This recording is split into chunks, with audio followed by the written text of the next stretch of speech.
December 10, 2025, Black Sea, 2:17 a.m. A Ukrainian Sea Baby maritime drone scores a direct hit on the Russian Shadow Fleet tanker Dashin carrying 39,000 tons of fuel. Within seconds a massive fireball erupts. The explosion is so violent that even the drone camera shakes. The ship suffers heavy damage, part of the crew is evacuated, and the tanker is permanently out of service. This is the fourth Russian tanker Ukraine has hit in the last 12 days, and by far the one that has made the biggest impact worldwide. Dashin was sailing under the Comoros flag, loaded at Russia's Novorossiysk port and heading for the Bosphorus. Ukraine's Security Service, SBU, operated the drone in international waters, roughly 70 nautical miles from Turkish territorial waters. The Sea Baby approached silently underwater, attached itself to the hull and detonated 450 kilograms of explosives. According to official sources, the vessel did not sink, but it is economically dead, repairs impossible, no insurance, now scrap. This attack is not isolated. On November 29 Kairos and Virat were struck, on December 2 Mid-Volga, 2 was disabled. The four tankers represent a combined lost capacity of over 150,000 tons. Russian oil exports are currently running 200 to 250,000 barrels per day short. Novorossiysk port has slowed loading operations, some shipowners have abandoned the route entirely. The Kremlin calls it maritime terrorism. Ankara warns about international navigation safety, but Ukraine's message is crystal clear. Sanctions will no longer remain on paper. Why are Sea Baby drones so effective?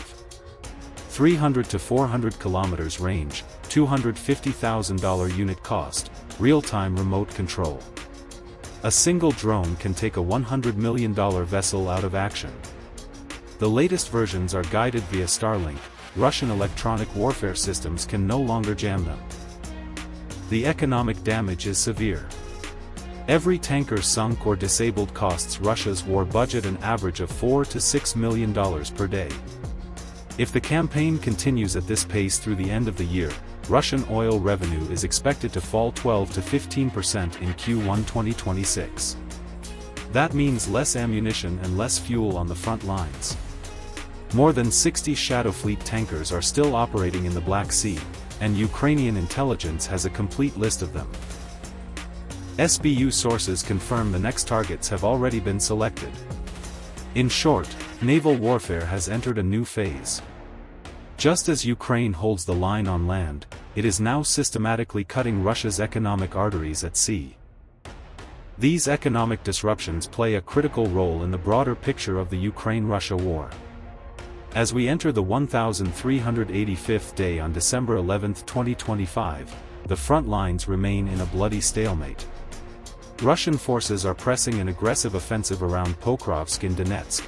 According to deep state maps, they captured 505 square kilometers in November, a 90% increase from October. Villages like Lysivka, Sukhyi Yar, Nativka, Rih, and Novopavlivka fell under Russian control, with advances in Siversk and Mirnohrad. Ukraine's 7th Rapid Reaction Corps reported killing 1,221 Russian soldiers and wounding 545 around Pokrovsk in November, proof that Russians are bogged down in urban fighting. Tensions are high in Kharkiv and Kupiansk fronts as well. Russian 245th Motorized Rifle Regiment drone operators are striking Ukrainian positions near Veterinarn, but Ukrainian airborne troops are counterattacking toward Abakivka. Ukraine's bridgehead in Russia's Kursk region holds steady at about 4 square miles, 11,404 tanks, 23,692 armored vehicles, and over 89,000 drones lost. On the Ukrainian side, Sumy faced 130 Russian attacks with 12 wounded, and 4 civilians killed in Dnipro. Ukraine's drone strikes show no signs of slowing. A record 60 hits in November targeted 17 refineries, 3 oil terminals, and 10 power plants.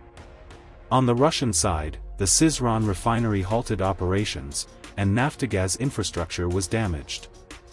These tit-for-tat blows are prolonging the war. Russians are using operator-controlled Shahid drones, while Ukraine responds with fiber-optic ones.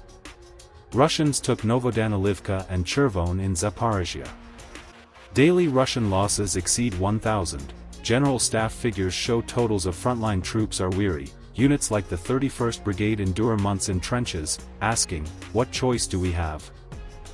In the end, strikes like the tanker attacks give Ukraine breathing room, but Russian advances and diplomatic gridlock could drag the war into 2026. Zelensky's small progress offers hope, but every day on the front means new losses. Pressure for peace is mounting, but the road is long. On the front lines, Ukraine is not staying silent against the Russian advance. On the contrary, it is exhausting, bleeding, and pinning down the Russians on every axis with strategic pressure and counterattacks. As of December 11, 2025, the 1,385th day of the war, Ukrainian drone and artillery barrages are tearing apart Russian logistics. Last night, east of Pokrovsk near Myrnohrad, a Russian ammunition convoy was hit. 200 tons of explosives went up in a fireball. That alone pushes daily Russian losses well past 1,000 men. According to the General Staff, a total of 11,404 tanks and 23,692 armored vehicles have already been destroyed by Ukrainian fire. Ukraine is not just defending. With operations like the Kursk bridgehead, it is keeping the Russians busy on their own soil and easing the pressure on Donetsk. The pressure Ukraine is putting on the Pokrovsk axis is unbelievable. The Russians have massed 150,000 troops and throw 11 to 12,000 into assault waves every day, yet the Ukrainian 7th Rapid Reaction Corps is holding the northern flank of Pokrovsk. Yesterday they repelled 42 Russian assaults and neutralized over 120 attackers. Geolocated footage still shows the Ukrainian flag flying on Yakuba Kolasa Street.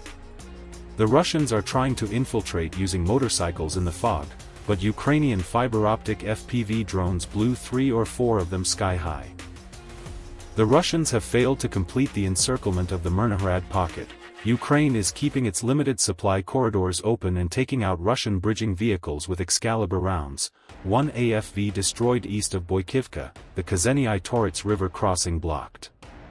The Russians are avoiding full urban combat, trying to bypass from the flanks, but Ukrainian counterattacks have retaken the southern edge of Rodinsk. This has reduced Russian progress to a crawl and could wipe out the 505 square kilometers they gained in November by the end of January. In Kharkiv and Kupiansk, Ukrainian airborne troops have gone on the offensive toward Abakivka. Yesterday they repelled 51 Russian assaults and suppressed the drone teams of the Russian 245th Motorized Rifle Division near Veterinarn. In Zaporizhia, Ukrainian counterattacks around Hyliapol have halted the Russians at Pryluki and Krasnohorsk. The Russians are pushing hard toward Danilivka to force a river crossing, but Ukrainian artillery is holding the Haicher River line and breaking every encirclement attempt. In Kursk, the Ukrainian bridgehead remains rock-solid at roughly 4 square miles, tying down 25,000 Russian troops that were supposed to reinforce Pokrovsk. Yesterday a Russian was killed in Belitsa, RYLSK's power grid was struck, and Ukrainian mobile groups are carrying out raids behind Sudzagayevo, wearing the Russians out on their own turf. On the drone front, Ukraine is breaking records. 60 strikes in November alone, hitting 17 refineries and 10 power plants, shutting down Syzran and setting an oil depot near Sochi on fire. Against Russian Shahids they're using fiber-optic drones, 80 shot down 80 of them.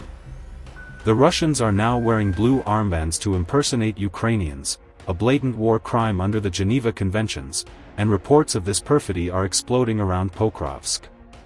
Soldiers of the 31st Brigade, still in their trenches, say, "Drones are everywhere, but we're still here." Fatigue is real, but this Ukrainian pressure is going to bleed the Russians dry by spring 2026. In short, Ukraine is squeezing the Russians on every front, holding the Pokrovsk pocket, controlling the rivers in Zaporizhia, and tying them down in Kursk. Russian momentum is crawling, losses are massive. This Ukrainian resistance can still turn the war in its favor. And here's the truth. In this war, every meter of ground, every exploding drone, every Ukrainian soldier waiting in the trenches is paying the price of freedom right now. But those soldiers are not alone. You are here. I am here. We are all part of this story. So I'm asking you for just one thing. Hit the like button, subscribe, turn on the bell, and drop even a single Slava Ukraini in the comments. Let's meet down there and make this voice louder together. Because one day, very soon, we'll end these videos by saying, victory is Ukraine's. And you'll be able to say, I was there.